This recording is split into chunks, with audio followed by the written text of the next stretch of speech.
옛날 아주 먼 옛날에 호랑이가 담배를 피우고 산신령이 구름 타고 내려와 바둑을 두던 그런 시절의 이야기입니다. 강원도 깊은 상월자, 첩첩산중으로 둘러싸여 해가 뜨는 시간보다 해가 지는 시간이 훨씬 더 긴 두매상월 마을이 하나 있었습니다. 이 마을은 워낙 깊은 곳에 자리 잡고 있어서 겨울이 오면 눈이 처마 밑까지 차오르고 한번 눈보라가 치기 시작하면 며칠이고 꼼짝없이 갇혀 지내야 하는 험한 곳이었습니다. 그해 겨울은 유난히도 매섭고 독한 추위가 일찍부터 찾아왔는데 밤이면 산짐승들이 추위를 견디지 못해 마을로 내려와 울부짖는 소리가 들릴 정도로 살을 애는 듯한 칼바람이 불어닥치던 때였습니다. 이 춥고 외진 마을에서 가장 으리으리한 기와집을 짓고 사는 사람은 바로 최 부자라는 양반이었습니다. 최 부자는 마을의 논과 밭을 절반이나 가지고 있을 만큼 큰 부자였지만 성질이 워낙 고약하고 인색하기로 소문이 자자하여 동네 사람들은 그 집 앞을 지날 때마다 침을 퇴 뱉거나 고개를 돌리곤 했습니다. 그의 곳간에는 쌀가마니가 천장에 닿을 듯 쌓여 있고 뒤주에는 콩이며 팥이며 잡곡이 넘쳐났지만 가난한 이웃에게 쌀 한 톨 베푸는 법이 없었고 심지어 자기 집에서 일하는 하인들에게조차 밥그릇을 채워주는 것을 아까워하여 늘 눈칫밥을 먹이곤 했습니다. 부자의 욕심은 끝이 없어 혹여나 곳간의 곡식이 줄어들까 밤마다 문단속을 직접 하고 열쇠 꾸러미를 베개 밑에 넣고 자야만 마음을 놓는 그런 위인이었습니다. 그 최부자 댁에는 만석이라는 이름의 35 먹은 노총각 머슴이 한 명 살고 있었습니다. 만석은 태어날 때부터 부모 얼굴도 모르고 남의 집 문간방을 전전하며 자라다가 힘이 장사라는 소문을 듣고 싼값에 부려먹으려는 최 부자의 눈에 띄어 이 집에 들어오게 되었습니다. 그는 우직하기가 황소 같고 성품이 대나무처럼 곧아서 주인이 아무리 굳은 일을 시키고 타박을 주어도 묵묵히 제 할 일만 하는 사람이었습니다. 남들은 춥다고 아랫목을 파고드는 한겨울에도 그는 새벽같이 일어나 마당을 쓸고 소 여물을 쑤었으며 주인의 고약한 심수를 묵묵히 받아내면서도 불평 한마디 입 밖으로 내지 않는 참으로 보기 드문 사람이었습니다. 하지만 그의 가슴 한구석에는 늘 찬바람이 드나드는 듯한 외로움이 자리 잡고 있었습니다. 어느 날 동지섣달 긴 밤이 시작되려던 무렵이었습니다. 최 부자는 만석을 불러 아랫마을 김진사 댁에 가서 빌려준 돈을 받아오라고 호통을 쳤습니다. 날씨가 심상치 않아 곧 눈이 쏟아질 것 같은 하늘이었지만 돈 욕심에 눈이 먼 최 부자는 날씨 따위는 아랑곳하지 않고 당장 다녀오지 않으면 저녁밥도 없을 줄 알라며 만석을 등 떠밀었습니다. 만석은 집신을 단단히 동여매고 얇은 무명옷 위에 낡은 소못 하나를 걸친 채 길을 나섰습니다. 아랫마을까지는 고개 2개를 넘어야 하는 먼 길이었고 가는 길 내내 매서운 바람이 만석의 뺨을 사정없이 때려대어 그는 몇 번이나 발을 헛디딜 뻔하며 힘겹게 걸음을 옮겨야 했습니다. 김진사 댁에서 일을 마치고 돌아오는 길은 이미 해가 저물어 사방이 칠흑 같은 어둠에 잠겨 있었습니다. 설상가상으로 하늘에서는 굵은 눈발이 흩날리기 시작하더니 이내 앞이 보이지 않을 정도로 거센 눈보라가 몰아치기 시작했습니다. 눈은 순식간에 발목을 덮고 무릎까지 차올라 걸음을 옮기기가 청은망은 무거웠습니다. 만석은 품속에 넣은 돈 꾸러미가 젖을까봐 옷깃을 단단히 여미고 꽁꽁 얼어붙은 손을 호호 불어가며 산고개를 넘었습니다. 이러다가는 길에서 얼어 죽겠다 는 생각이 들 정도로 추위는 맹렬했지만 그는 따뜻한 아랫목은커녕 찬바람만 피할 수 있는 행랑채라도 빨리 돌아가고 싶은 마음에 발걸음을 재촉했습니다. 산고개를 겨우 넘어 마을 어귀에 다다랐을 때였습니다.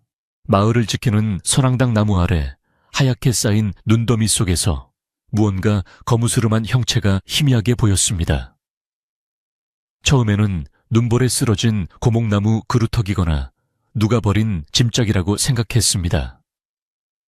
하지만 가까이 다가갈수록 그 형체는 사람의 모습과 닮아 있었습니다.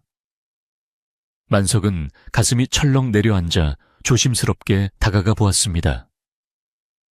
눈을 헤치고 자세히 들여다보니 그것은 짐짝이 아니라 사람이었습니다. 그것도 홑겹에 얇은 옷만 걸친 채 눈 속에 파묻혀 쓰러져 있는 젊은 처녀였습니다. 처녀의 얼굴은 핏기 하나 없이 창백했고 입술은 파랗게 질려 이미 숨이 끊어진 것은 아닌가 싶을 정도로 미동조차 없었습니다. 만석은 깜짝 놀라 처녀의 코 밑에 손가락을 대보았습니다. 다행히 아주 미약하게나마 따뜻한 기운이 느껴졌습니다. 아직 살아있는 것이었습니다. 하지만 이대로 둔다면 얼마 지나지 않아 이 처녀는 꼼짝없이 동사하여 저 세상 사람이 될 것이 분명했습니다. 만석은 주위를 둘러보았지만 개미 새끼 한 마리 보이지 않는 캄캄한 밤이었습니다. 그는 잠시 망설였습니다. 이 처녀를 업고 주인집으로 갔다가는 최 부자가 어떤 난리를 피울지 불을 보듯 뻔했기 때문입니다. 내 놈이 먹을 밥도 아까운데 어디서 거지 같은 년을 데리고 와서 밥을 축내려 하느냐. 라며 당장 내쫓으라고 소리칠 주인의 목소리가 귓가에 쟁쟁했습니다. 그러나 만석은 차마 죽어가는 사람을 보고도 못 본 척 지나칠 수 없는 사람이었습니다. 그는 사람 목숨이 중하지 주인 영감의 욕설이 대수냐라고 속으로 되뇌며 결심을 굳혔습니다. 그는 자신이 입고 있던 낡은 속옷을 벗어 처녀의 몸을 감싸고 꽁꽁 언 그녀의 몸을 조심스럽게 들어 등에 업었습니다. 처녀는 며칠을 굶었는지 깃털처럼 가벼웠습니다. 그 가벼움이 오히려 만석의 마음을 더욱 아프게 찔렀습니다. 뼈만 앙상하게 남은 그녀의 몸이 등 뒤에서 느껴질 때마다 만석은 이를 악물고 눈보라를 헤치며 발걸음을 옮겼습니다. 그의 등은 따뜻했지만 옷을 벗은 가슴으로는 칼날 같은 바람이 파고들었습니다. 최 부자 댁의 높은 담장이 눈앞에 나타났을 때 만석은 다시 한번 긴장했습니다. 대문은 굳게 닫혀 있었고 집 안은 쥐 죽은 듯 고요했습니다. 만석은 대문을 두드리면 주인이 깰까봐 담장 옆에 작은 개구멍 같은 쪽문을 조심스럽게 밀었습니다. 다행히 삐걱거리는 소리가 바람소리에 묻혀 집 안 사람들은 아무도 깨지 않았습니다. 그는 도둑고양이처럼 살금살금 발을 옮겨 사랑채와 안채를 지나 마당 구석진 곳에 있는 자신의 거처인 행랑채로 향했습니다. 눈이 수북하게 쌓인 마당을 가로지르며 그는 자신의 발자국이 남지 않도록 뒤꿈치를 들고 걸으려 애를 썼습니다. 만석의 방은 마리 방이지 냉방이나 다름없었습니다.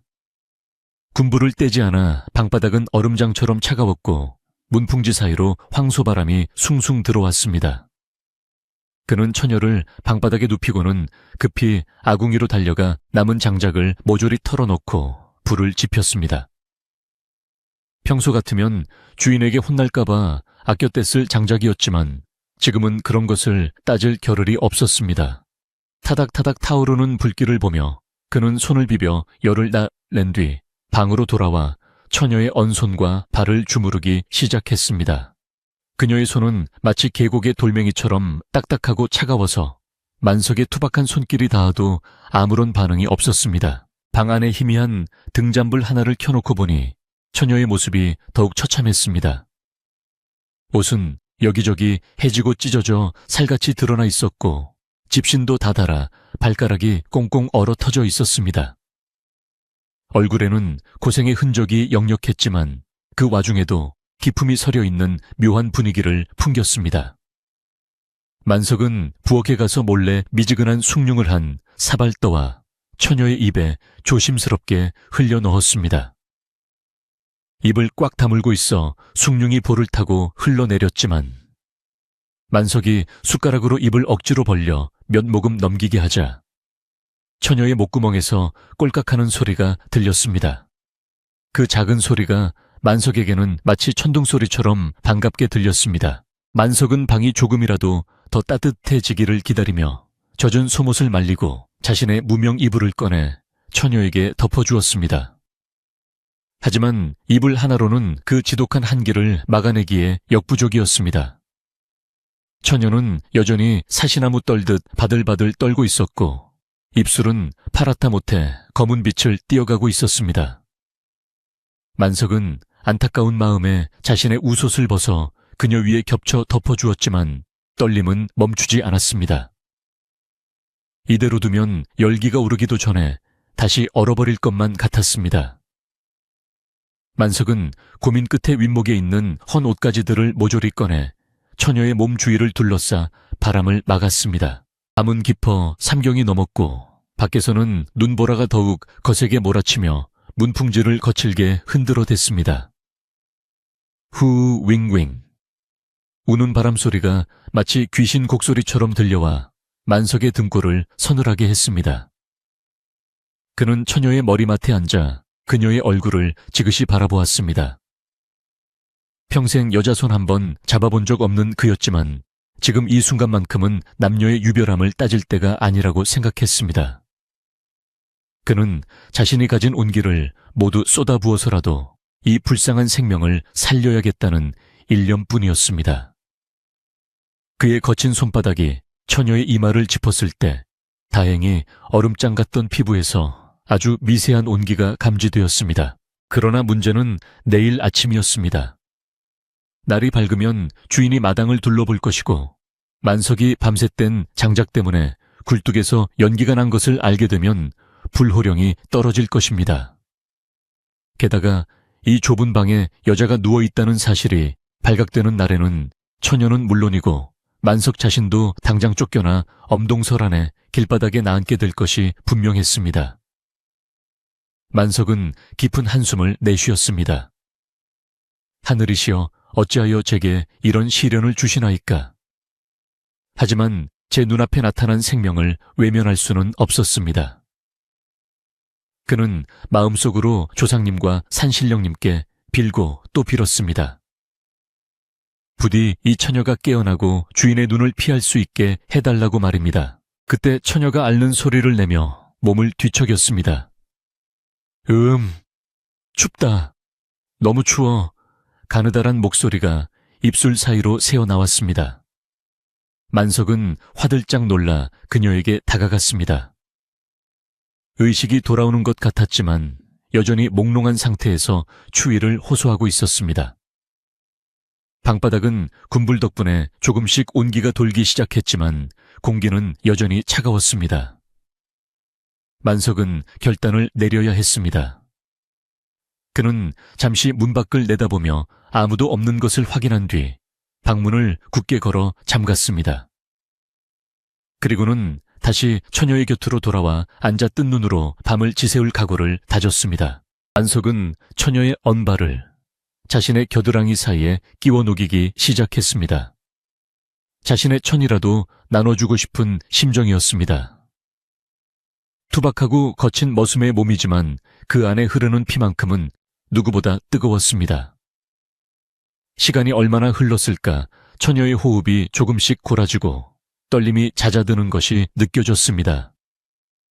만석은 그제야 안도의 한숨을 내쉬며 벽에 기대앉았습니다. 긴장이 풀리자 그동안 잊고 있었던 피로가 한꺼번에 몰려왔습니다. 눈꺼풀이 청은망은 무거워졌지만 그는 혹시나 처녀의 상태가 나빠질까봐 허벅지를 꼬집어가며 잠을 쫓았습니다. 새벽녘이 가까워질 무렵 바람 소리가 조금 잦아드는 듯 했습니다. 하지만 창호지 밖은 여전히 시퍼런 어둠에 휩싸여 있었습니다. 만석은 방 안을 둘러보았습니다. 초라하고 누추하기 그지없는 자신의 방에 누워있는 이 낯선 여인. 그녀는 대체 누구이며 어쩌다 이 깊은 상월 눈구덩이 속에 쓰러져 있었던 것일까요? 찢어진 옷 사이로 보이는 고운 살결이나 헝클어진 머리카락 사이로 드러나는 이목구비는 예사롭지 않아 보였습니다. 혹시 몰락한 양반가의 규수일까? 아니면 빚쟁이에게 쫓겨 도망친 여인일까? 온갖 추측이 머릿속을 맴돌았습니다. 만석의 머릿속에는 내일 아침 주인에게 둘러댈 핑계들이 꼬리에 꼬리를 물고 이어졌습니다. 친척 누이 동생이 찾아왔다고 할까? 아니면 길을 잃은 나그네를 잠시 재워주었다고 할까. 하지만 어떤 핑계를 대더라도 최 부자의 성격을 알기에 통할 리가 없었습니다. 최 부자는 피도 눈물도 없는 사람이니 병든 거지를 데려왔다며 몽둥이 찜질을 할지도 모릅니다. 만석은 덜컥 겁이 났지만 자신의 품 안에서 색색거리며 잠든 처녀의 얼굴을 보자 다시금 용기가 솟았습니다. 그래, 될 대로 되라지.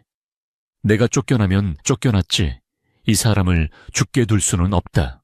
어느새 닭이 울 시간도 지나고 먼둥이 터오기 시작했습니다. 창호지가 푸르스름하게 밝아오자 만석은 서둘러 자리에서 일어났습니다. 주인이 깨기 전에 마당을 쓸고 소 여물을 쑤어 놓아야 의심을 사지 않을 것이기 때문입니다. 그는 처녀가 깨지 않도록 조심스럽게 이불을 여며주고 행여나 누가 볼세라 방문을 꼼꼼히 단속했습니다. 그리고는 아무 일도 없었던 것처럼 태연한 얼굴로 방을 나섰습니다.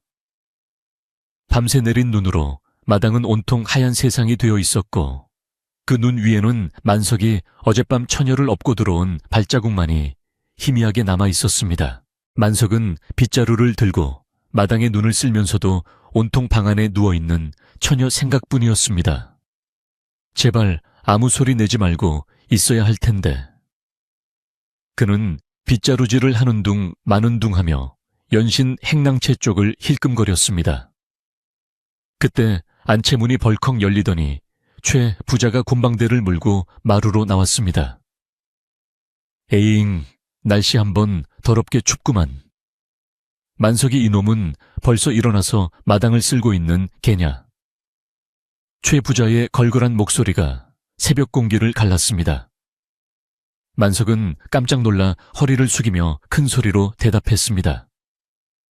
네 마님, 안녕히 주무셨습니까요? 최 부자는 뒷짐을 지고 어슬렁어슬렁 마당으로 내려와 만석이 쓸어놓은 눈길을 따라 걸었습니다. 그러다 문득 만석의 방 쪽을 바라보며 미간을 찌푸렸습니다. 얼어내놓은 방, 굴뚝에서 웬 연기가 저리 폴폴 나는고 밤새 군부를 얼마나 때려 부었기에 아침까지 연기가 난단 말이냐. 최 부자의 날카로운 지적에 만석의 가슴이 쿵 하고 내려앉았습니다. 아, 그게 어젯밤에 젖은 옷을 말리느라 나무 토막 몇 개 넣었을 뿐입지요. 만석은 식은땀을 흘리며 더듬거렸습니다. 최 부자는 의심스러운 눈초리로 만석을 쏘아보더니 혀를 쯧쯧쯧 차며 돌아섰습니다. 나무 아까운 줄 모르고 쯧쯧, 밥값도 못하는 놈이 나무만 축내는구나. 얼른 눈 다 쓸고 사랑채로 건너오너라. 어제 받아온 돈 계산이나 맞춰봐야겠다. 최 부자가 사랑채로 들어가는 뒷모습을 보며 만석은 깊은 안도의 한숨을 내쉬었습니다. 일단 위기는 넘겼지만 앞으로가 문제였습니다. 해가 중천에 뜨면 처녀가 깨어날 것이고 기척을 낼지도 모릅니다. 만석은 서둘러 눈을 치우고 부엌으로 가서 아침밥으로 나온 꽁보리밥 한 덩이를 몰래 챙겼습니다. 자신의 배는 골터라도 처녀에게 뭐라도 먹여야 기운을 차릴 것이기 때문이었습니다. 만석이 눈치를 보며 다시 자신의 방으로 돌아왔을 때 방 안에서는 인기척이 느껴졌습니다. 그는 가슴을 졸이며 방문을 살짝 열었습니다. 이불 속에 파묻혀 있던 처녀가 눈을 뜨고 그를 빤히 쳐다보고 있었습니다. 그녀의 눈동자는 깊은 산속 옹달샘처럼 맑고 깊었지만 그 안에는 두려움과 경계심이 가득 차 있었습니다. 만석은 밥그릇을 내려놓으며 최대한 부드러운 목소리로 말했습니다. 정신이 드시오. 여기는 최 부자 댁 행랑채요. 어젯밤 눈 속에 쓰러져 있는 것을 내가 데려왔소. 처녀는 대답 대신 눈물을 글썽이며 만석을 바라보았습니다. 바깥 세상은 여전히 춥고 매서운 바람이 불고 있었지만 만석의 작은 방 안에는 묘한 따스함이 감돌기 시작했습니다. 처녀는 떨리는 손으로 만석이 내민 꽁보리밥 덩어리를 받아 들었습니다. 며칠을 굶었는지 숟가락을 쥘 힘조차 없어 보였지만 살아야겠다는 본능이 그녀의 손을 움직이게 했습니다. 그녀는 밥알을 천천히 씹어 삼키며 이 투박하고 거친 사내를 젖은 눈으로 올려다보았습니다. 만석은 그 시선이 부끄러워 고개를 돌리고 헛기침을 하며 채안이 천천히 드시오. 물도 마셔가면서 마리오 라고 퉁명스럽게 말했습니다. 하지만 그의 손은 이미 물그릇을 그녀의 입가로 밀어주고 있었습니다. 방 안에는 여전히 찬 기운이 감돌았지만 두 사람 사이에는 말로 설명할 수 없는 따뜻한 기류가 흐르기 시작했습니다. 처녀가 밥 한 덩이를 다 비우자 창백했던 얼굴에 아주 희미하게나마 혈색이 돌아오는 듯 했습니다. 배를 채운 처녀는 기운을 차리려는 듯 몸을 일으키려 했으나 다리에 힘이 풀려 다시 주저앉고 말았습니다. 만석은 황급히 그녀를 부축하며 자리에 눕혔습니다. 아직은 움직이면 안 둬. 몸이 다 얼었다가 녹는 중이라. 함부로 움직이면 큰일 나니 꼼짝 말고 누워 계시오. 만석의 당부에 처녀는 고개를 끄덕이며 작은 목소리로 입을 열었습니다.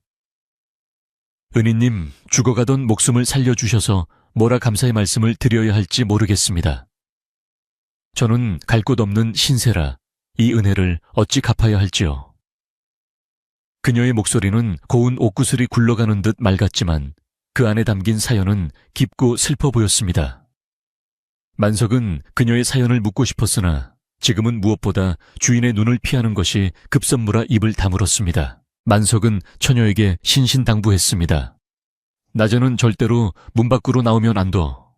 주인 영감이 알면 우리 둘 다 뼈도 못 추릴 것이오. 내가 밖에서 문을 걸어 잠글 테니 누가 와서 문을 두드려도 죽은 듯이 가만히 있어야 하오. 처녀는 겁에 질린 표정으로 고개를 끄덕였습니다. 만석은 밖으로 나와 문고리에 숟가락 하나를 꽂아 밖에서 잠긴 것처럼 위장하고 다시 일터로 향했습니다. 그의 발걸음은 여느 때보다 무거우면서도 한편으로는 가슴 한구석이 묵직하게 채워진 느낌이었습니다.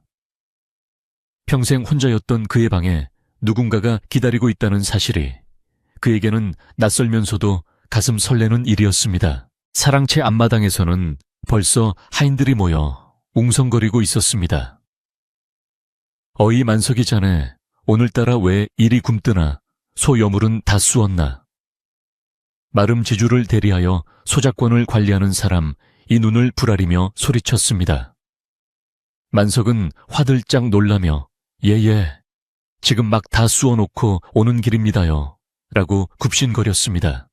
평소 같으면 아무렇지 않게 넘겼을 잔소리도 방 안에 숨겨둔 처녀 생각에 가슴이 조마조마했습니다.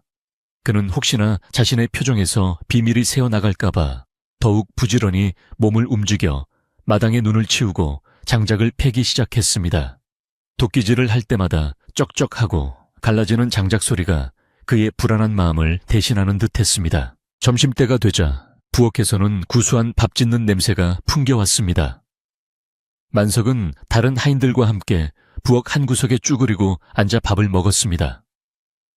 그의 눈은 밥상 위를 맴돌며 남은 반찬이 없는지 살피느라 바빴습니다.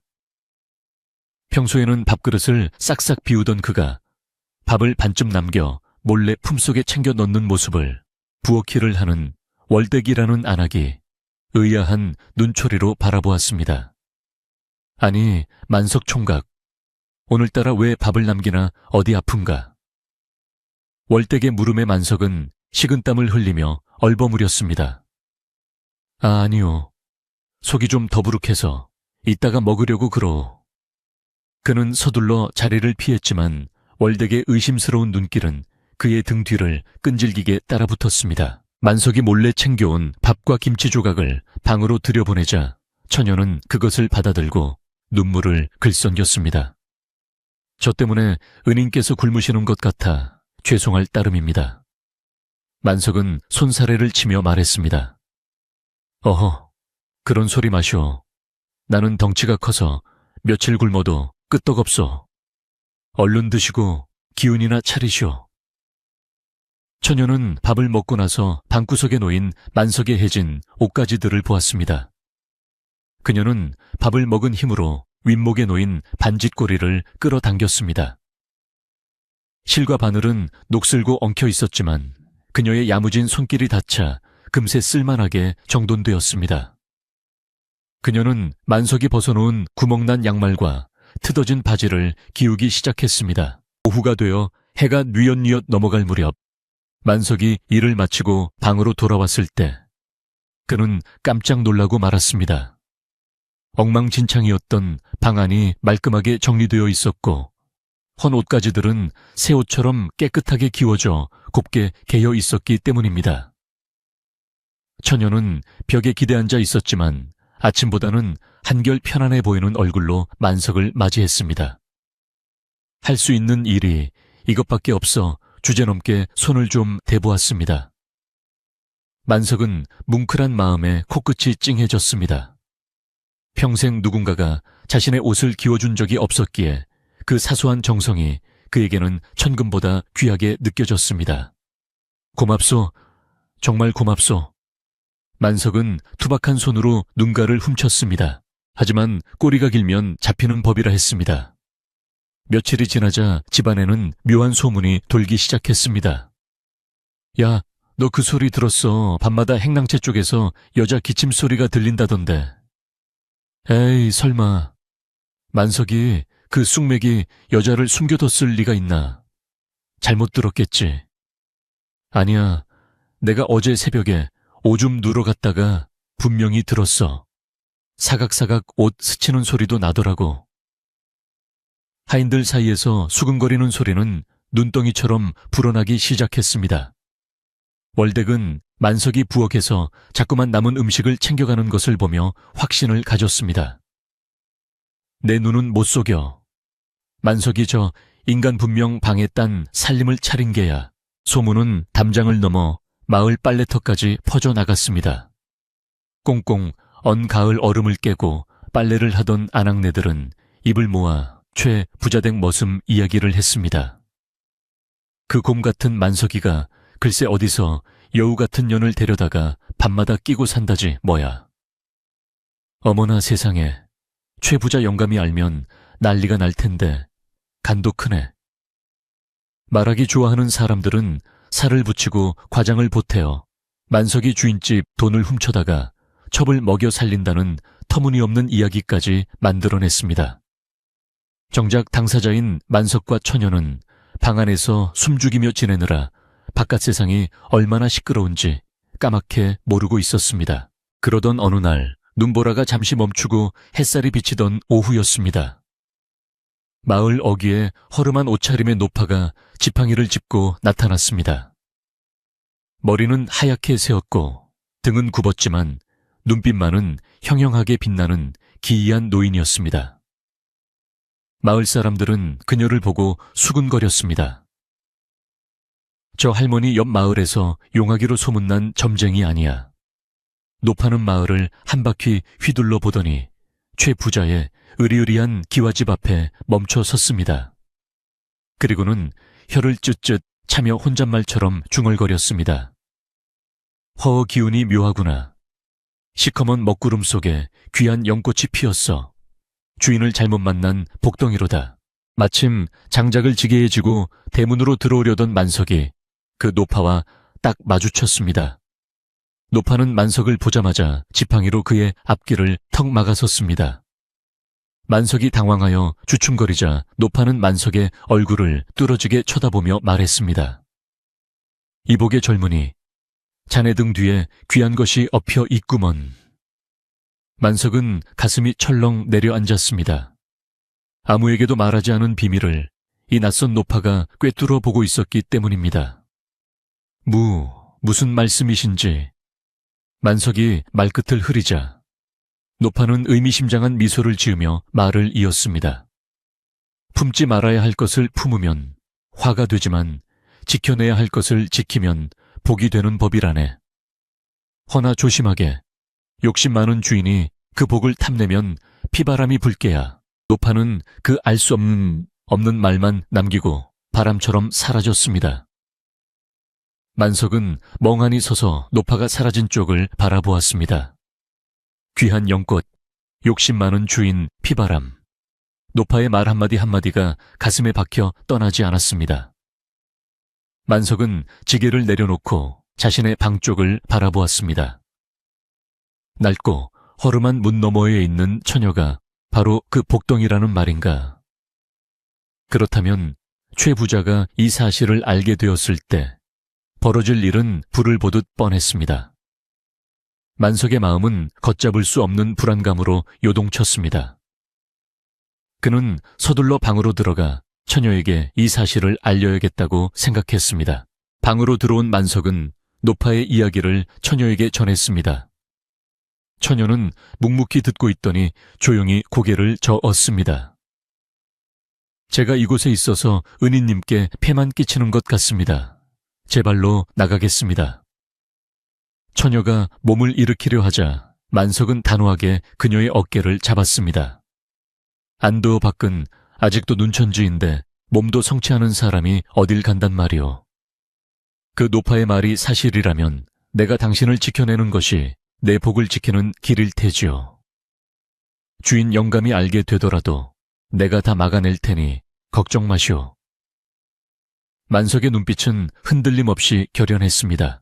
한편 사랑채에서는 최 부자가 심기가 불편한 얼굴로 앉아 있었습니다. 요즘 들어 쌀독이 비는 속도가 예사롭지 않아. 쥐새끼가 들었나? 아니면 도둑놈이 들었나? 그는 장부를 넘기며 혀를 찼습니다. 옆에서 눈치를 보던 월댁이 조심스럽게 입을 열었습니다. 마님, 저 드릴 말씀이 있는데요. 요즘 만석이가 좀 수상합니다요. 최 부자의 눈썹이 꿈틀했습니다. 만석이가 그 곰 같은 놈이 왜 월댁은 기다렸다는 듯이 자신이 본 것들을 고자질하기 시작했습니다. 밥도 몰래 싸가고 방에서 혼자 중걸거리는 소리도 들리고 아무래도 방에 누굴 숨겨둔 게 아닌가 싶습니다요. 최 부자의 얼굴이 불그락푸르락해졌습니다. 뭐라, 내 집 행랑채에 외간 사람을 들여 그것도 내 쌀을 축내가며 최 부자는 당장이라도 몽둥이를 들고 뛰쳐나갈 기세였습니다. 하지만 그는 교활한 사람이었습니다. 만약 만석이 도망이라도 가면 일할 사람이 없어지니 확실한 물증을 잡아야겠다고 생각했습니다. 좋아 두고 보자. 내 오늘 밤에 그놈 방을 급습해서 요절을 내주마. 최 부자는 음흉한 미소를 지으며 곤방대를 탁탁 털었습니다. 폭풍전야와도 같은 긴장감이 집안을 감돌고 있었지만 해는 야속하게도 서산으로 넘어가고 어둠이 깔리기 시작했습니다. 그날 밤 눈보라는 다시 거세게 몰아치기 시작했습니다. 만석은 불안한 마음에 잠을 이룰 수가 없었습니다. 처녀도 무언가 심상치 않은 기운을 느꼈는지 윗목에 앉아 숨소리조차 죽이고 있었습니다. 부스럭 뽀드득 눈 밟는 소리가 행랑채 가까이에서 들려왔습니다. 바람소리라고 하기에는 너무나 규칙적이고 묵직한 발자국 소리였습니다. 만석은 벌떡 일어나 문고리를 잡았습니다. 등잔불은 이미 꺼두었지만 문틈으로 새어 들어오는 달빛에 그림자 하나가 어른거리는 것이 보였습니다. 그림자는 방문 앞에서 멈춰섰고 거친 숨소리가 문풍지 너머로 들려왔습니다. 만석이 이놈 자느냐? 최 부자의 목소리였습니다. 낮고 으르렁거리는 듯한 그 목소리에 만석의 심장은 쿵쿵 뛰었습니다. 처녀는 공포에 질려 입을 틀어막고 몸을 웅크렸습니다. 만석은 침을 꼴깍 삼키고 태연한 척 목소리를 가다듬었습니다. 예, 마님. 주무시지 않고 어인 일이십니까? 최 부자는 문을 열 생각은 하지 않고 문 밖에서 헛기침을 했습니다. 내 잠이 오지 않아 마실을 나왔다. 헌데 방 안에서 웬 훈기가 이리 느껴지느냐? 혼자 자는 놈 방이 이리 따뜻할 리가 없는데.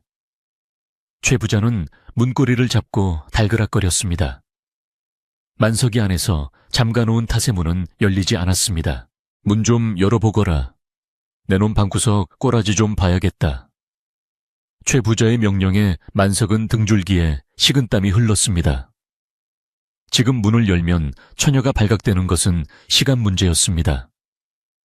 만석은 필사적으로 머리를 굴렸습니다. 마님, 제가 지금 옷을 다 벗고 자려던 참이라. 그리고 감기 몸살이 심하게 들어 옮으실까 저어댑니다. 만석의 변명에 최 부자는 콧방귀를 뀌었습니다. 감기 천하장사 만석이가 감기라니 걔가 웃을 일이로구나. 썩 문을 열지 못할까. 문고리를 잡은 최 부자의 손에 힘이 들어가는 소리가 들렸습니다. 위기의 순간이었습니다. 그때였습니다.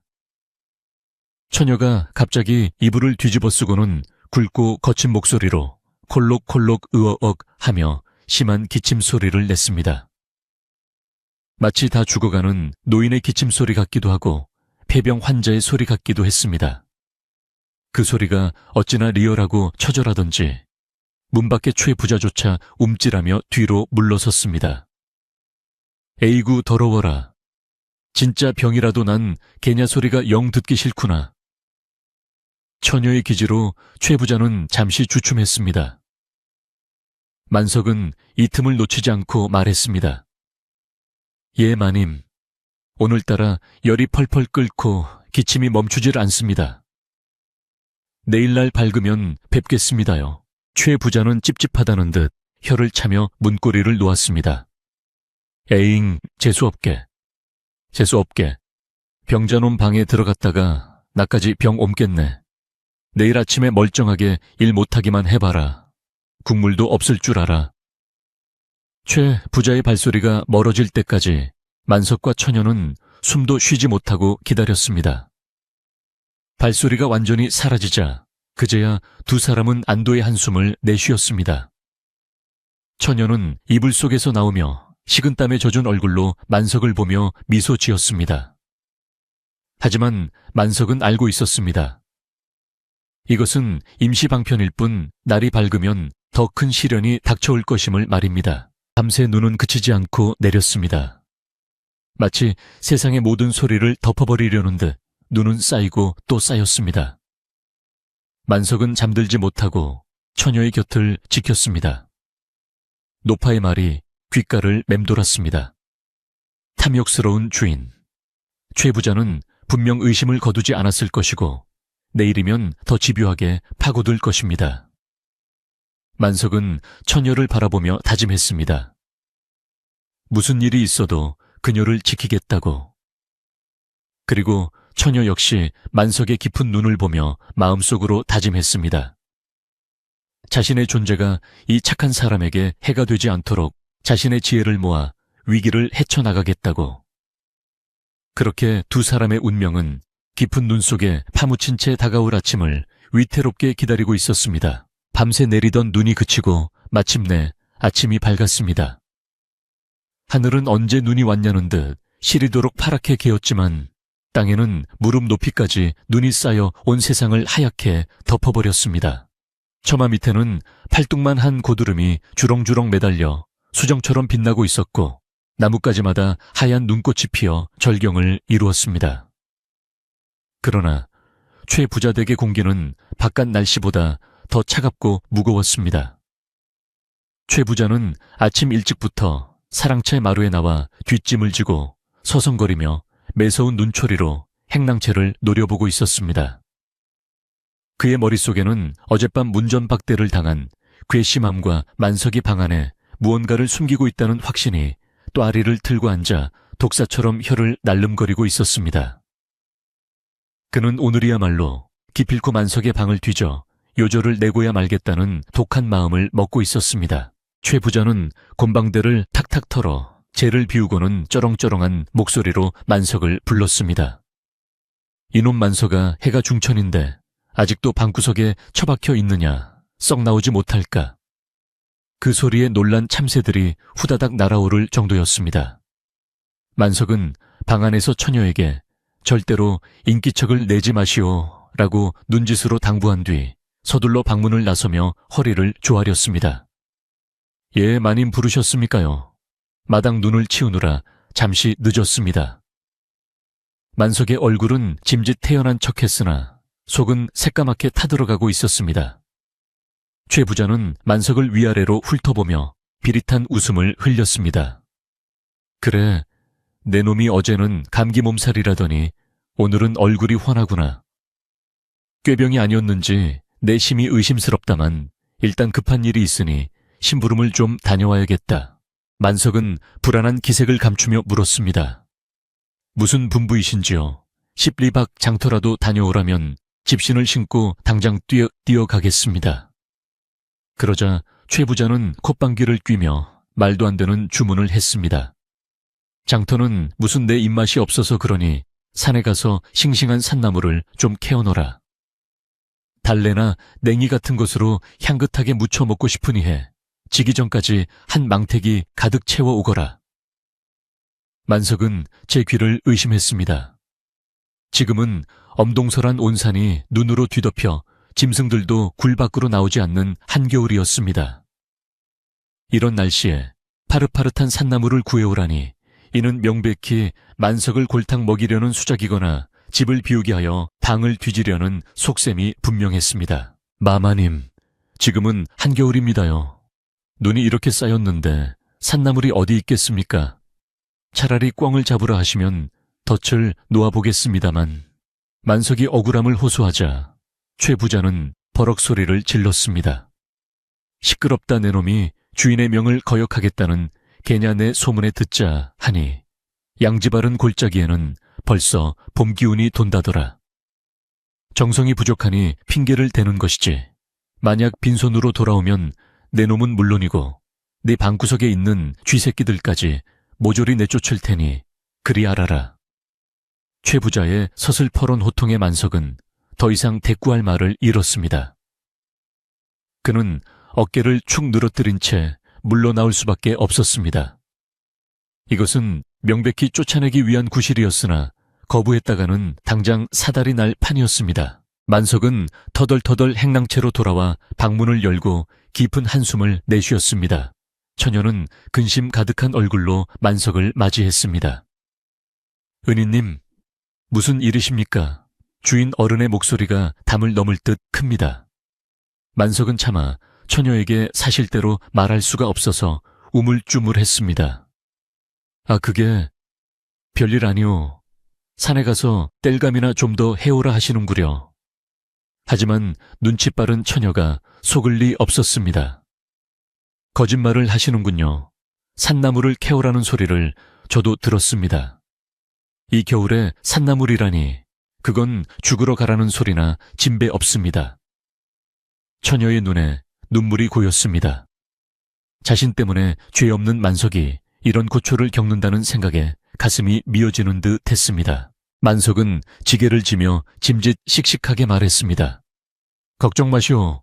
내 이 상골에서 10수년을 살았소. 개미 구멍은 몰라도 짐승 다니는 길은 다 꿰고 있으니 혹시 모르오. 양지 바른 곳에 냉이 한 뿌리라도 있을지. 다녀올 테니 문단속 잘하고 계시오. 만석이 나가려 하자 처녀가 급히 그의 옷자락을 잡았습니다. 잠시만요, 은희님. 무턱대고 가시면 얼어 죽습니다. 처녀는 잠시 눈을 감고 무언가를 골똘히 생각하더니 이내 결단에 찬 목소리로 말했습니다. 여기서 서쪽으로 고개 2개를 넘으면 용바위라는 큰 바위가 있습니다.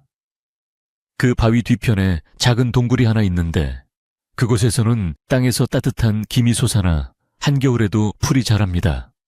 그곳으로 가보세요. 만석은 처녀의 말이 믿기지 않았습니다. 이 마을 토박이인 자신도 처음 듣는 이야기였기 때문입니다. 아니 낭자는 초행길에 쓰러져 이곳에 온 분이 아니오. 어찌 그런 깊은 산속지리를 안단 말이오.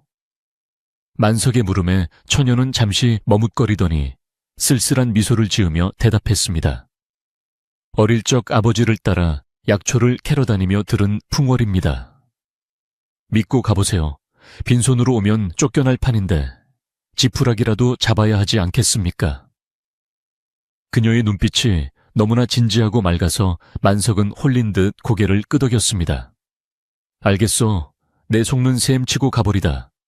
부디 몸조심하고 계시오. 만석은 지게를 지고 눈 덮인 산을 향해 무거운 발걸음을 옮겼습니다. 만석이 떠나자 최 부자는 회심의 미소를 지었습니다. 흐흐, 저 곰 같은 놈이 산속을 헤매느라 해 지기 전에는 못 돌아오겠지. 그 사이에 내 저놈 방을 샅샅이 뒤져보리라. 최 부자는 하인들을 시켜 만석이 돌아오는지 망을 보게 하고 자신은 뒷짐을 지고 행랑채 주위를 어슬렁거렸습니다. 하지만 대낮에 주인이 체면 없이 머슴 방을 뒤지는 것이 나무새스러워 틈을 엿보며 기회를 노리고 있었습니다. 한편 월댁은 부엌에서 일하며 최 부자의 행동을 주시하고 있었습니다. 영감마님도 참 기어이 사단을 내시려나 보네. 근데 만석이 방에 정말 여우가 들었으면 내 몫의 밥은 이제 안 뺏겨도 되는 건가. 그녀는 호기심과 걱정이 뒤섞인 마음으로 상황을 지켜보았습니다. 산으로 들어선 만석은 눈이 허벅지까지 빠지는 험한 길을 헤쳐나갔습니다. 칼바람이 뺨을 때리고 속눈썹에 고드름이 맺혔지만 그는 쉴 새 없이 걸었습니다. 처녀가 말한 용바위를 찾기 위해서였습니다. 고개 하나를 넘고 두 개째 넘었을 때 체력은 바닥나고 숨은 턱 끝까지 차올랐습니다. 정말 그런 곳이 있을까? 낭자가 헛것을 본 것은 아닐까? 의심이 들기도 했지만 빈손으로 돌아가면 처녀와 자신이 겪게 될 수모가 떠올라 멈출 수가 없었습니다. 그는 눈밭을 기어가다시피 하여 마침내 거대한 바위가 우뚝 솟은 곳에 도착했습니다. 바위 모양이 마치 용이 승천하는 듯 기묘하게 생긴 영락없는 용바위였습니다. 만석은 바위 뒤편으로 돌아갔습니다. 그러자 놀라운 광경이 펼쳐졌습니다. 온 산이 하얀 눈으로 뒤덮여 있는데 용바위 뒤쪽에 오목한 웅덩이 주변만은 눈이 녹아 흙이 드러나 있었습니다. 가까이 가보니 땅에서 희미하게 아지랑이 같은 따뜻한 김이 피어오르고 있었고 그 주변에는 파릇파릇한 냉이와 달래가 거짓말처럼 자라고 있었습니다. 아이고, 세상에 귀신이 곡할 노릇이로구나. 진짜로 나물이 있어 만석은 너무나 기뻐서 넙죽절이라도 하고 싶은 심정이었습니다. 그는 어른 손을 호호 불어가며 조심스럽게 나무를 캐기 시작했습니다. 흙냄새와 함께 올라오는 향긋한 나물 내음이 코끝을 찔렀습니다. 망태기에 나무를 가득 채운 만석은 서둘러 산을 내려왔습니다. 내려오는 길은 올라갈 때보다 훨씬 가벼웠습니다. 처녀의 신비한 능력에 대한 경외심과 이 위기를 넘길 수 있다는 안도감이 그를 덮쳤기 때문입니다. 하지만 마을 어귀에 도착했을 때 그의 가슴은 다시금 두근거리기 시작했습니다. 나무를 구해왔다고 해서 최 부자의 의심이 사라질 리 만무했기 때문입니다. 오히려 어디서 훔쳐왔느냐고 다그칠지도 모를 일이었습니다. 만석은 마음을 단단히 먹고 대문을 들어섰습니다. 해는 이미 서산에 걸려 긴 그림자를 들이우고 있었습니다. 최 부자는 사랑차의 대청마루에 앉아 만석이 빈손으로 돌아오기만을 기다리고 있었습니다. 그래야 만석을 혼내고 방을 뒤질 명분이 생기기 때문입니다. 그런데 대문을 들어서는 만석의 지게 위 망태기에서 푸릇한 것이 보였습니다. 최 부자는 눈을 비비고 다시 보았습니다. 저게 뭐냐? 설마 진짜 나물이냐? 만석은 마당 한가운데 망태기를 내려놓으며 큰 소리로 외쳤습니다. 마님 분부하신 대로 싱싱한 산나물을 캐왔습니다요. 냉이며 달래며 아주 향이 기가 막힙니다. 하인들도 깜짝 놀라 우르르 몰려나와 구경을 했습니다. 세상에 이 엄동설 안에 생나물이라니 만석이가 산신령하고 형님 아우 하는 사이인가 봐. 최 부자는 꿀먹은 벙어리가 된 듯 입을 딱 벌리고 나무를 쳐다보았습니다. 분명 만석을 공영에 빠뜨리려던 계략이었는데 오히려 만석의 비범함만 돋보이게 된 꼴이었습니다. 최 부자는 애써 표정을 관리하며 헛기침을 했습니다. 그래. 내 말대로 양지 바른 곳에는 봄이 온다지 않았느냐. 시키는 대로 한이 되지 않느냐 말이다. 그는 나무를 받아들고 안채로 들여보냈지만 속으로는 부글부글 끓어올랐습니다. 저놈이 보통 내기가 아니구나. 필시 뒤에서 돕는 놈이 있거나 귀신이 붙은 개야. 이대로 두면 내 집안 꼴이 말이 아니겠어. 최 부자의 의심은 이제 두려움 섞인 적개심으로 변해가고 있었습니다. 그날 저녁 최 부자의 밥상에는 향긋한 냉이, 된장국과 달래 무침이 올랐습니다. 하지만 최 부자는 밥맛이 없었습니다. 숟가락을 들었다 놓았다 하며 곰곰이 생각에 잠겼습니다. 분명히 만석이 방에 무언가가 있다. 그게 사람이든 귀신이든 내 눈으로 확인을 해야겠다. 만약 여자라면 내 쌀을 축내는 도둑년일 테고 귀신이라면 굿을 해서라도 쫓아내야지. 최 부자는 밥상을 물리고 하인들을 모두 불렀습니다. 그리고는 은밀하게 지시를 내렸습니다. 오늘 밤 만석이가 잠들 때를 노려 덮친다. 몽둥이를 준비하고 대기하고 있거라. 만석은 피곤한 몸을 이끌고 방으로 돌아와 처녀에게 나무를 보여주며 자랑을 늘어놓았습니다. 낭자 덕분에 살았소. 주인 영감코가 납작해졌지 뭡니까? 처녀는 빙그레 웃으며 만석의 언손을 잡아주었습니다. 고생하셨습니다. 은희님의 정성이 하늘에 닿은 것이지요. 하지만 처녀의 얼굴에는 어두운 그늘이 드리워져 있었습니다. 그녀는 알고 있었습니다. 탐욕스러운 인간의 욕심은 한 번의 기적으로 사라지지 않는다는 것을, 오히려 더 큰 화를 부를 수도 있다는 것을 직감하고 있었습니다. 은희님, 오늘 밤은 조심하셔야 합니다. 너무 평온한 것이 오히려 불안합니다. 밤이 깊어지자 눈보라가 다시 몰아치기 시작했습니다. 만석은 왠지 모를 불안감에 잠을 이루지 못하고 문고리를 잡고 앉아 있었습니다. 그때였습니다. 와장창 안 하는 소리와 함께 방문이 거칠게 뜯겨 나갔습니다.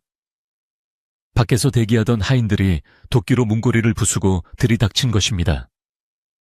찬바람과 눈보라가 방 안으로 들이닥쳤고 횃불을 든 최 부자가 붉게 상기된 얼굴로 방 안을 비췄습니다. 이놈 만서가 내 너를 믿었거늘 감히 내 집에 도둑고양이를 숨겨두었더냐. 최 부자의 고함 소리가 천둥처럼 울려 퍼졌습니다. 횃불의 불빛 아래 만석 뒤에 숨어있던 처녀의 모습이 드러났습니다. 낡은 옷을 입었지만 횃불에 비친 그녀의 얼굴은 눈이 부시도록 아름다웠고 고고한 기품이 흘렀습니다. 갑작스러운 소란에 놀라 파랗게 질린 얼굴이었지만 두려움 속에서도 흔들리지 않는 눈빛이 살아있었습니다. 최 부자는 처녀를 보자마자 숨이 턱 막혔습니다. 도둑년이나 거지를 상상했는데 눈앞에 있는 여인은 마치 선녀가 하강한 듯한 자태였기 때문입니다. 최 부자의 눈동자가 욕망과 탐욕으로 번들거렸습니다. 저런 절세미인이 내 집 행랑채에 숨어 있었다니 이건 쌀 몇 톨의 문제가 아니다. 최 부자는 헛기침을 하며 표정을 바꾸고 소리쳤습니다. 내 이놈 만서가 감히 주인 몰래 외간 여자를 끌어들이고 내 곡식으로 이 여자를 먹여 살렸더냐. 이는 명백한 도둑질이자 배은망덕한 짓이다. 만석은 황급히 처녀 앞을 막아서며 무릎을 꿇었습니다. 마님 죽을 죄를 지었습니다. 하오나 이 여인은 갈 곳이 없어 잠시 머물렀을 뿐 나쁜 짓을 꾸민 적은 없습니다. 밥도 제 몫을 나누어 먹었으니 도둑질이라 하지 말아 주십시오. 만석의 절규에도 불구하고 최 부자는 들은 척도 하지 않았습니다. 이미 그의 머릿속에는 만석을 쫓아내고 이 미인을 차지하거나 팔아넘길 계산이 돌아가고 있었습니다. 닥쳐라. 내 쌀 한 톨도 내 허락 없이는 나가지 못하는 법. 네가 먹은 밥도 다 내 돈으로 산 것이다. 하인들을 시켜 저 계집을 당장 사랑채로 끌고 가라. 관에 넘길지 내 집 종으로 삼을지 내 친히 신문해봐야겠다. 최 부자의 명령이 떨어지자 횃불을 든 하인들이 주춤주춤 다가왔습니다. 그들도 만석의 완력을 알기에 섣불리 덤비지 못했지만 주인의 서슬이 워낙 펄해서 어쩔 수 없이 포위망을 좁혀왔습니다. 처녀는 만석의 옷자락을 꽉 쥐고 부들부들 떨었습니다. 만석은 벌떡 일어나 양팔을 벌려 처녀를 감쌌습니다. 그의 눈에서는 평소에 볼 수 없었던 무시무시한 살기가 뿜어져 나왔습니다. 누구든지 손끝 하나라도 대면 가만두지 않겠다. 차라리 나를 죽여라. 만석의 기세에 눌려 하인들이 뒷걸음질 쳤습니다. 최 부자는 기가 막힌다는 듯 코웃음을 쳤습니다. 허이놈 봐라. 주인을 물려는 개가 다 되었구나. 좋다 내 놈이 정 그렇다면 멍석마리를 해서라도 정신을 차리게 해주마. 최 부자가 손짓하자 마당 구석에 숨어있던 건장한 왈패 서넛이 몽둥이를 들고 나타났습니다. 상황은 걷잡을 수 없는 파국으로 치닫고 있었습니다. 그때 처녀가 만석의 등 뒤에서 조용히 걸어 나왔습니다. 그녀는 떨리는 목소리지만 또렷하게 말했습니다. 멈추시오. 죄 없는 사람을 잡지 마시오. 내가 스스로 나갈 것이니 이분에게는 손대지 마시오. 처녀의 당당한 태도에 최 부자와 하인들은 잠시 멍하니 그녀를 바라보았습니다. 누더기를 걸쳤어도 감출 수 없는 귀한 태도가 사람들을 압도했습니다. 최 부자는 입맛을 다시며 음흉하게 웃었습니다. 오호라 제법 말귀를 알아듣는구나. 그래, 순순히 따라오면 내 서방님 같은 저놈은 살려주마. 최 부자의 더러운 속내가 노골적으로 드러나는 순간이었습니다. 하지만 바로 그 순간 하늘이 무너질 듯한 굉음과 함께 지붕 위로 엄청난 눈덩이가 쏟아져 내리기 시작했습니다. 며칠간 쌓인 눈의 무게를 이기지 못한 사랑채 처마가 우지끈하는 소리와 함께 무너져 내린 것입니다. 왈패들과 하인들은 혼비백산하여 흩어졌고 최 부자는 엉덩방아를 찌으며 비명을 질렀습니다. 마당은 순식간에 아수라장이 되었습니다. 만석은 본능적으로 처녀를 끌어안고 구석으로 몸을 피했습니다. 하늘에서는 다시금 굵은 눈발이 쏟아지기 시작했고 성난 바람이 횃불을 모두 꺼트려 버렸습니다. 칠흑 같은 어둠 속에서 사람들의 비명소리만이 요란하게 울려 퍼졌습니다. 이것은 단순한 사고가 아니었습니다. 마치 하늘이 최 부자의 탐욕에 진노하여 내리는 벌과도 같았습니다. 사랑채 지붕이 무너져 내리며 솟구친 먼지와 눈보라가 뒤엉켜 마당은 한 치 앞도 분간할 수 없는 아수라장이 되었습니다. 횃불이 눈 속에 파묻혀 꺼지면서 사방은 칠흑 같은 어둠에 잠겼고 여기저기서 사람들의 비명과 신음소리만이 요란하게 울려 퍼졌습니다. 사람 살려, 내 다리, 아이고, 나 죽네. 최 부자의 다급한 비명소리가 무너진 기와 더미 아래에서 들려왔습니다. 왈패들은 이미 혼비백산하여 쥐새끼처럼 어둠 속으로 도망쳐버렸고 겁에 질린 하인들은 우왕좌왕하며 어찌할 바를 모른 채 발만 동동 구르고 있었습니다. 갑작스러운 재앙 앞에 위세등등하던 주인집의 권위는 순식간에 눈 녹듯 사라지고 오직 공포와 혼란만이 그 자리를 대신하고 있었습니다. 만석은 본능적으로 품에 안고 있던 처녀의 안위를 살폈습니다. 낭자 다친 곳은 없어. 다행히 처녀는 놀란 가슴을 쓸어내리며 고개를 끄덕였습니다. 만석은 처녀를 안전한 처마 밑으로 피신시킨 뒤 곧장 소리가 나는 쪽으로 몸을 날렸습니다. 비록 주인이 자신을 내치려 했고 짐승만도 못한 취급을 했지만 사람의 목숨이 경각에 달린 상황에서 원망을 따질 겨를은 없었습니다. 만석은 어둠 속을 더듬어 무너진 석가래와 기와장을 맨손으로 해치기 시작했습니다. 그의 손끝이 찢어지고 피가 맺혔지만 그는 아랑곳하지 않고 괴력을 발휘하여 거대한 목재를 들어 올렸습니다. 마님, 조금만 참으십시오. 제가 여기 있습니다. 만석의 굵직한 목소리가 공포에 질린 최 부자의 귓가에 동아줄처럼 닿았습니다. 무너진 석가래 틈에 끼어있던 최 부자는 만석이 나무를 들어 올리자 그 틈으로 기어 나왔습니다. 흙투성이가 된 얼굴에 갓은 어디로 갔는지 보이지 않았고 비단옷은 찢겨나가 볼품없는 몰골이었습니다. 다행히 다리가 조금 긁힌 것 외에는 크게 다친 곳은 없어 보였으나 놀란 가슴이 진정되지 않아 사시나무 떨듯 떨고 있었습니다. 마만서가 네가 나를 살렸구나. 아이고, 내 집이, 내 사랑채가. 최 부자는 넋이 나간 사람처럼 주저앉아 무너진 집을 바라보며 통곡했습니다. 집안의 가장이자 주인인 그가 중심을 잃고 무너지자 하인들은 더욱 동요하며 웅성거렸습니다. 눈보라는 뚫린 지붕과 벽 사이로 사정없이 들이닥쳐 집안을 냉동창고로 만들고 있었습니다. 그때 어둠 속에서 맑고 또렷한 목소리가 울려 퍼졌습니다. 다들 정신 차리세요. 울고 있을 시간이 없습니다. 당장 움직이지 않으면 우리 모두 얼어 죽거나 집이 통째로 내려앉을 것입니다. 바로 처녀였습니다. 그녀는 어느새 부엌에서 숯불을 가져와 횃불에 다시 불을 붙이고 마당 한가운데에 섰습니다.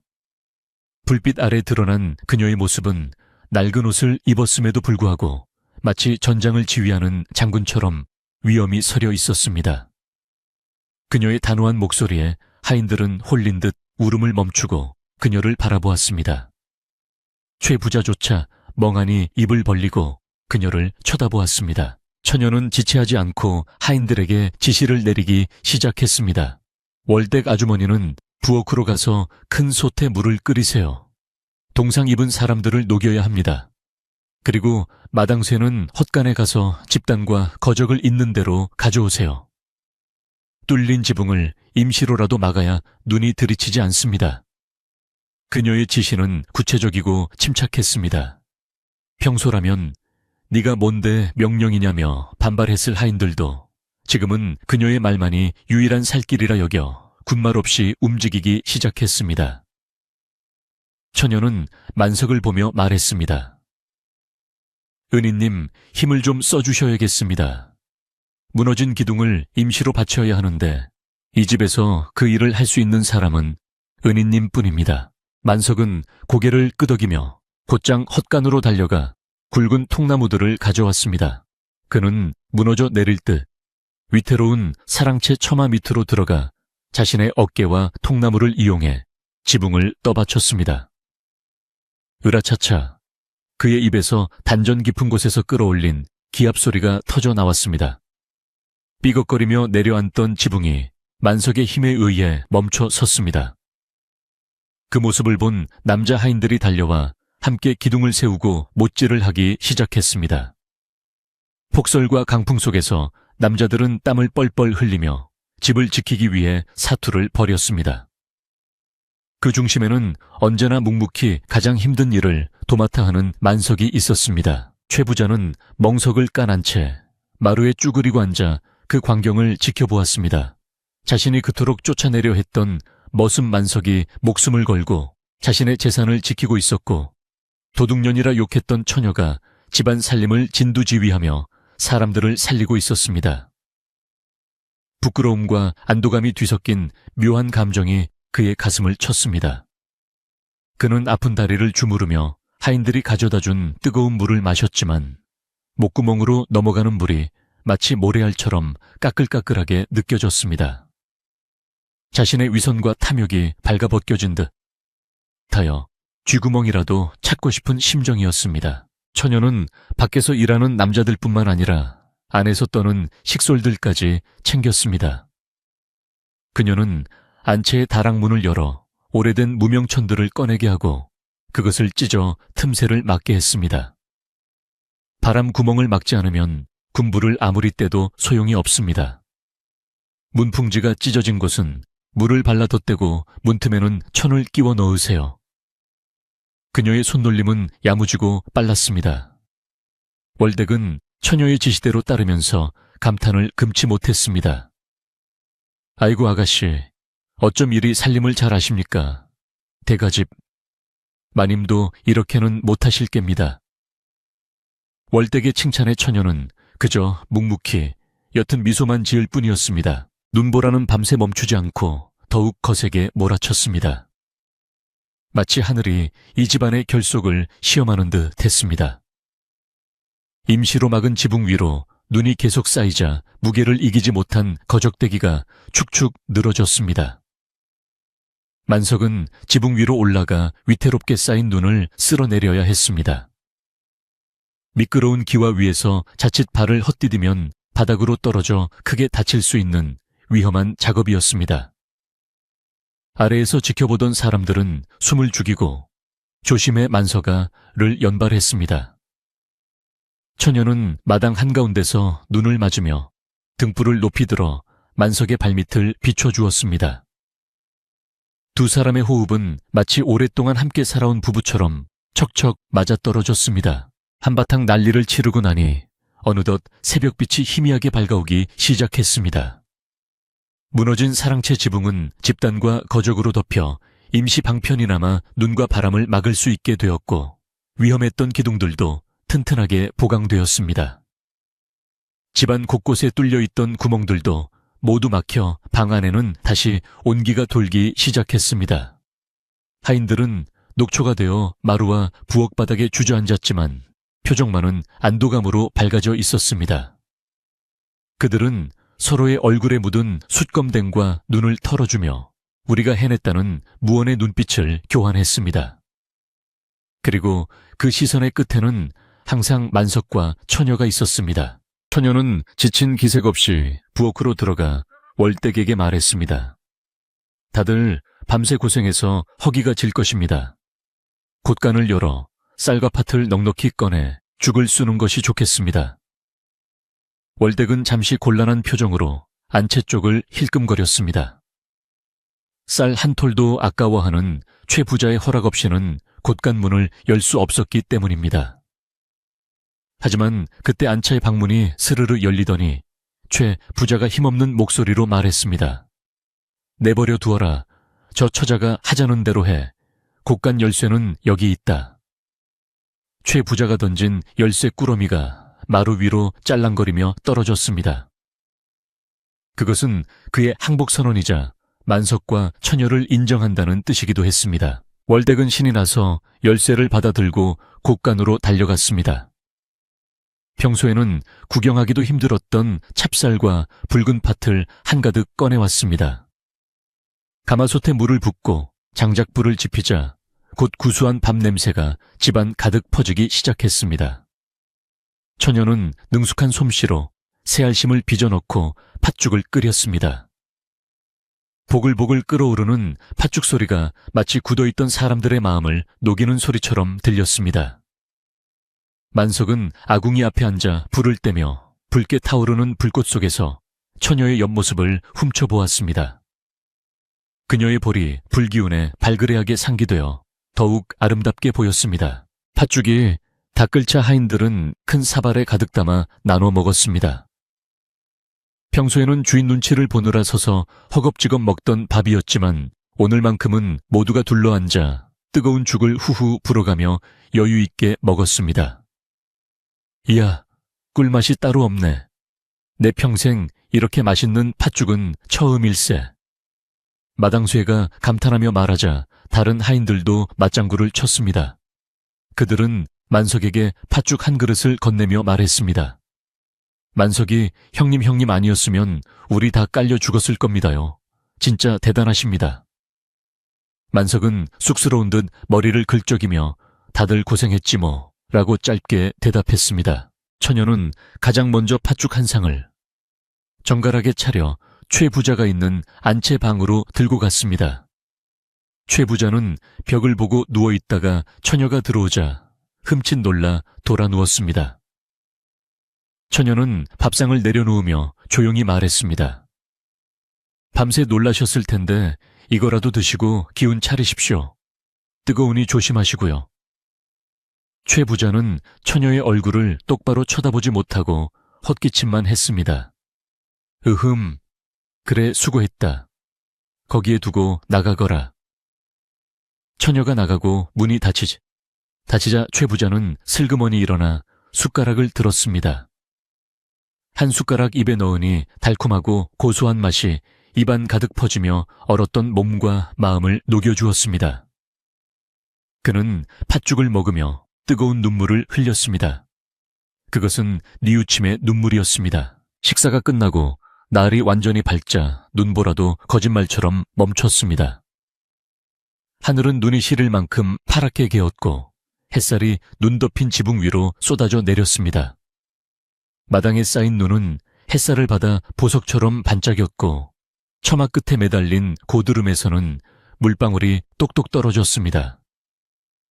하인들은 배를 든든히 채우고 낮아 누가 시키지 않아도 빗자루와 넉가래를 들고 나와 마당의 눈을 치우기 시작했습니다.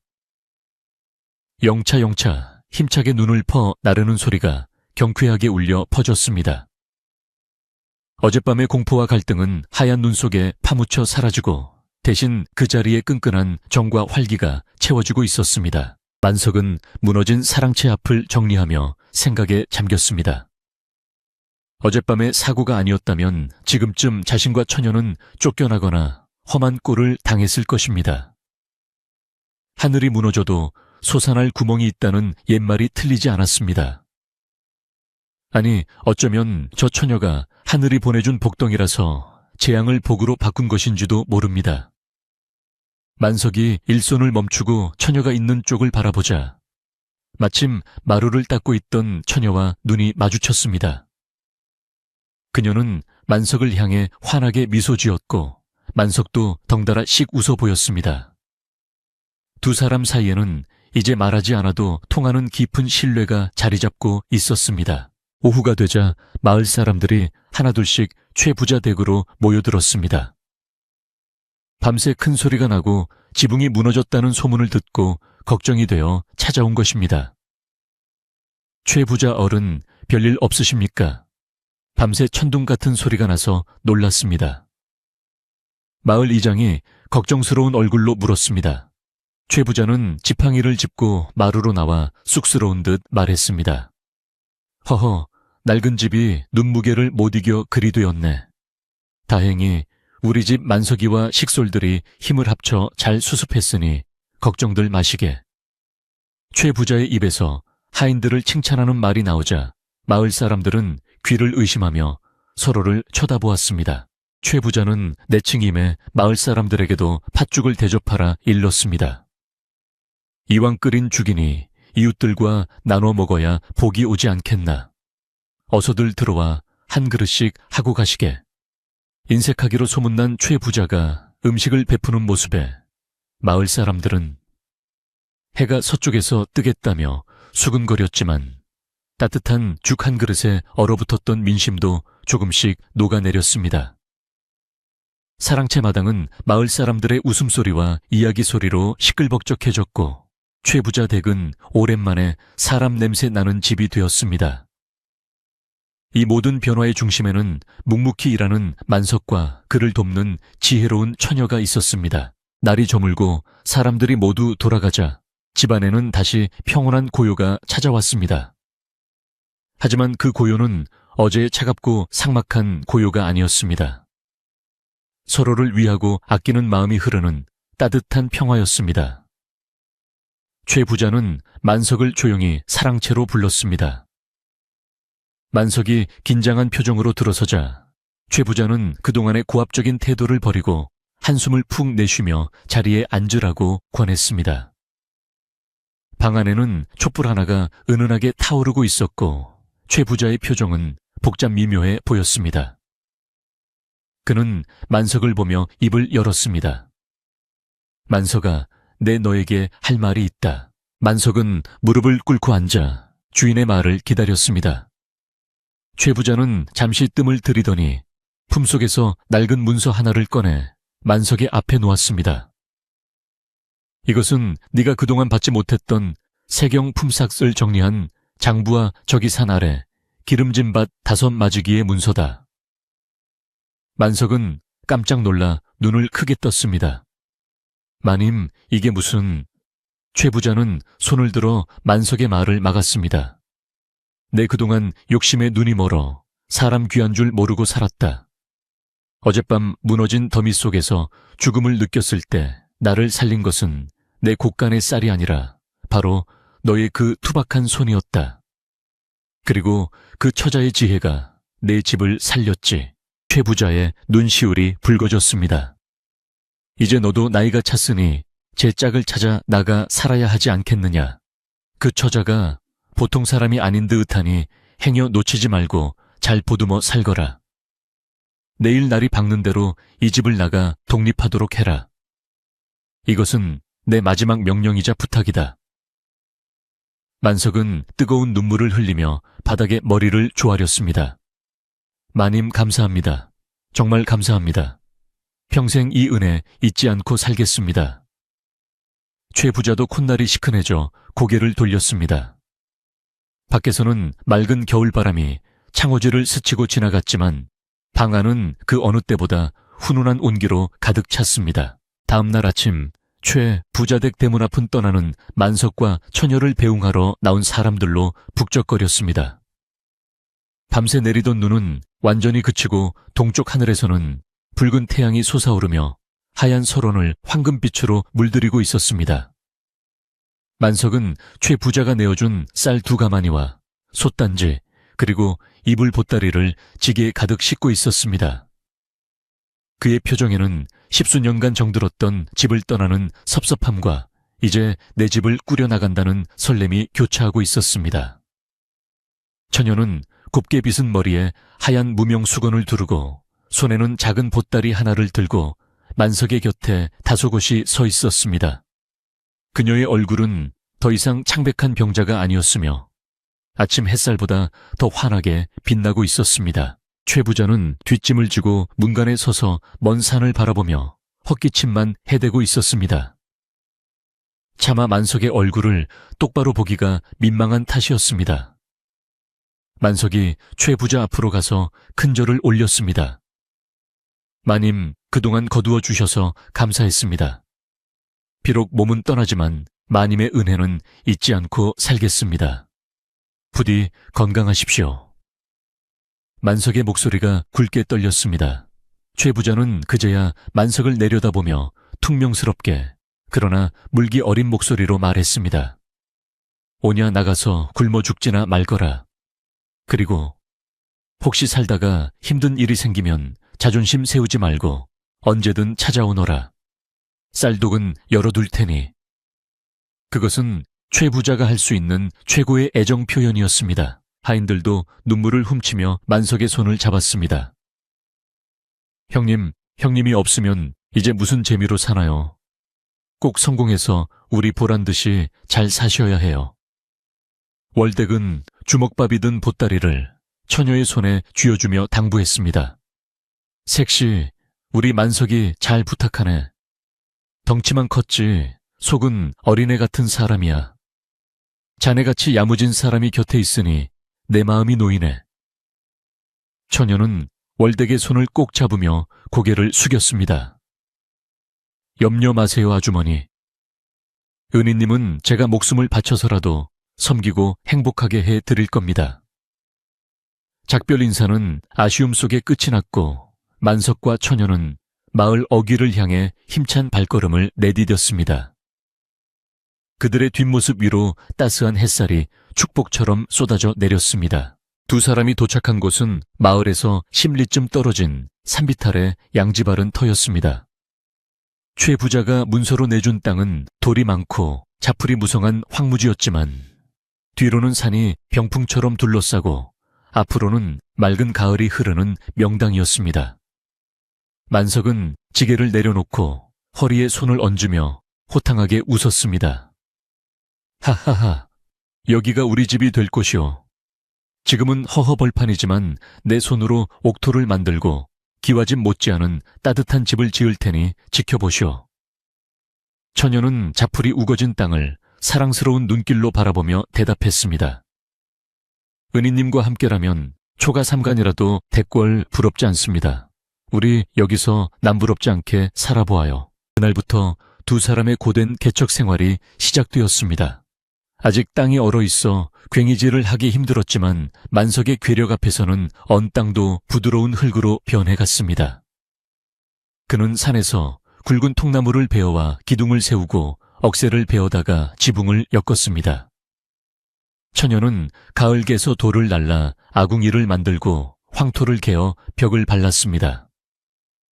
그녀의 손은 가냘팠지만 맵시가 있어서 그녀의 손길이 닿는 곳마다 집의 형태가 갖춰져 갔습니다.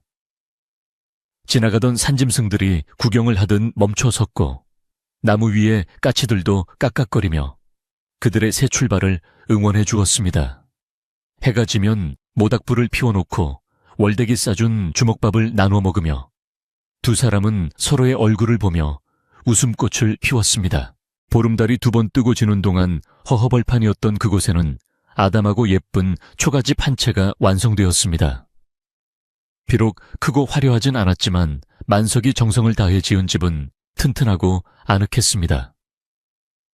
부엌 아궁이에 첫 불을 지피던 날 굴뚝으로 피어오르는 하얀 연기를 보며 두 사람은 감격의 눈물을 흘렸습니다. 여보, 이제 여기가 진짜 우리 집이요. 더 이상 눈치 볼 것도 없고 쫓겨날 걱정도 없소. 만석이 처녀하니 이제는 아내가 된 그녀를 끌어안으며 말했습니다. 아내는 만석의 품에 얼굴을 묻고 행복에 겨운 눈물을 쏟았습니다. 고생하셨어요, 서방님.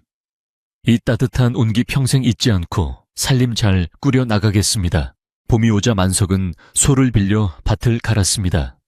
최 부자가 준 땅은 돌투성이었지만 만석이 밤낮 없이 돌을 골라내고 거름을 주자 기름진 옥토로 변해갔습니다. 아내는 산나무를 캐고 약초를 구별하는 재주가 비상했습니다. 그녀는 산에서 귀한 약초를 캐다가 장터에 내다 팔아 살림에 보탰고 텃밭에는 온갖 채소 씨앗을 뿌려 가꾸었습니다. 신기하게도 아내의 손길이 닿은 작물들은 가뭄에도 시들지 않고 병충해 하나 없이 무럭무럭 자라났습니다.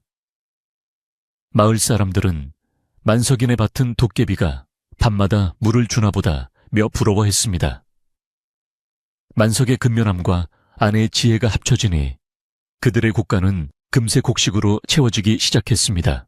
어느 날 저녁 밥상머리에서 아내는 조심스럽게 자신의 지난 이야기를 꺼냈습니다.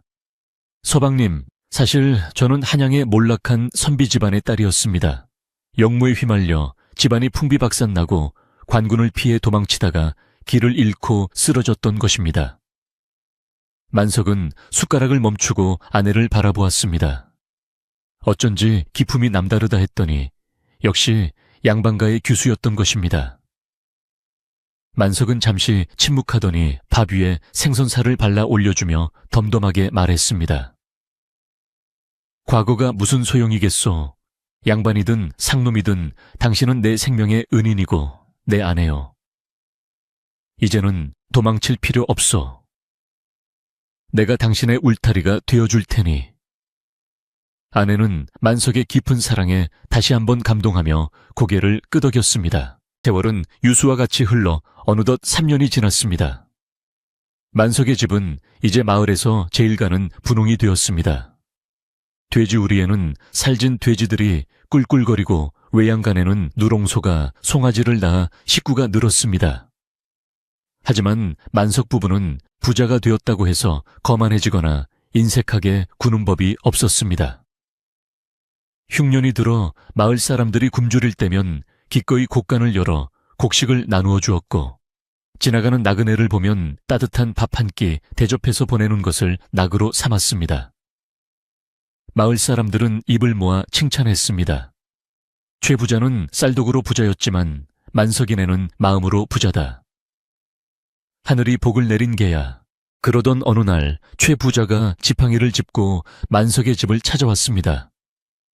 3년 전보다 훨씬 늙고 쇠약해진 모습이었습니다. 만석은 버선발로 뛰쳐나가 최 부자를 맞이했습니다. 마님 어인 걸음이십니까? 기별이라도 주시지 그러셨습니까? 최 부자는 만석의 으리으리해진 살림살이를 둘러보며 흐뭇한 미소를 지었습니다. 허허, 내 눈이 틀리지 않았구나. 자네가 나보다 낫네 그려.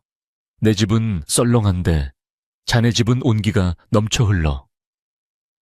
최 부자는 툇마루에 앉아 아내가 내온 시원한 식혜를 마시며 지난날의 욕심을 참회하는 이야기를 털어놓았습니다. 만석 부부는 늙은 전 주인을 극진히 대접하며 말동무가 되어드렸습니다. 그날 밤 최 부자는 만석에게 중요한 제안을 했습니다. 만석아, 내 슬해 자식이 없으니 물려줄 곳이 없다. 내 남은 재산을 좋은 일에 쓰고 싶은데 자네가 맡아서 마을의 가난한 이들을 위해 써주게. 자네라면 내 재산을 헛되이 쓰지 않을 것 같네. 만석은 깜짝 놀라 손사래를 쳤지만 최 부자의 뜻은 완강했습니다. 이것은 내 마지막 욕심일세. 저승 갈 때 짐 좀 덜고 가려는 것이니 거절하지 말아주게. 결국 만석은 최 부자의 뜻을 받아들여 그 재산으로 서당을 짓고 다리를 놓아 마을 사람들을 이롭게 하는 데 썼습니다. 최 부자는 그 모습을 지켜보며 편안한 미소를 짓다가 이듬해 봄 따뜻한 햇살 아래서 조용히 눈을 감았습니다. 세월은 다시 흘러 10년이 지났습니다.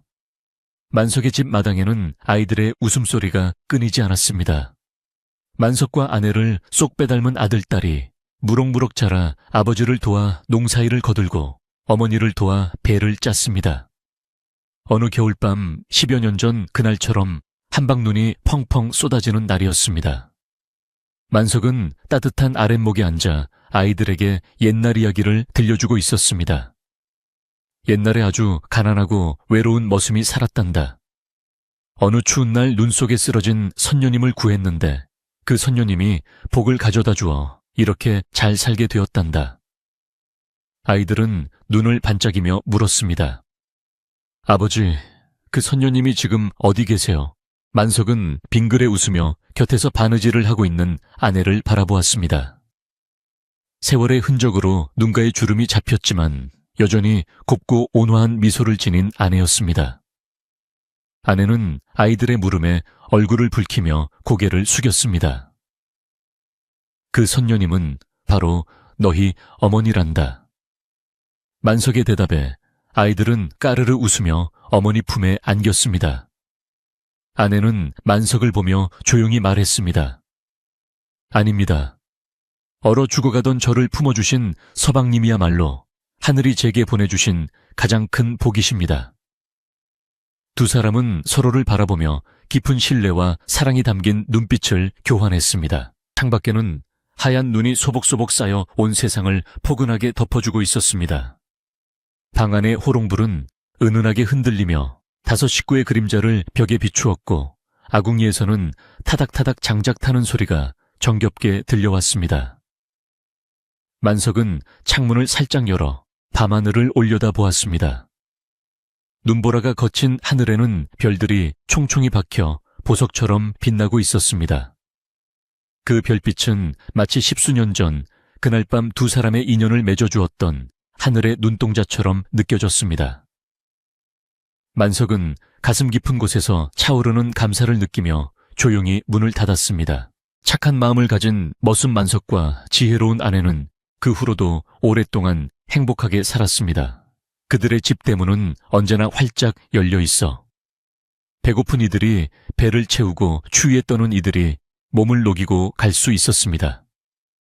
마을 사람들은 그 집을 복을 짓는 집이라 불렀고 그들이 베푼 덕행은 자손 대대로 이어져 먼 훗날까지 칭송받았다고 합니다. 눈 내리는 겨울밤이 되면 할머니들은 손주들을 무릎에 앉히고 이 아름다운 이야기를 들려주며 훈훈한 잠자리에 들게 했다고 전해집니다. 차가운 눈 속에서 피어난 따뜻한 사랑 이야기. 오늘 밤 여러분의 꿈속에도 포근한 복이 눈송이처럼 내려앉기를 바랍니다. 세상이 아무리 춥고 험해도 서로를 위하는 따뜻한 마음 하나면 그 어떤 겨울도 이겨낼 수 있다는 것을 잊지 마세요.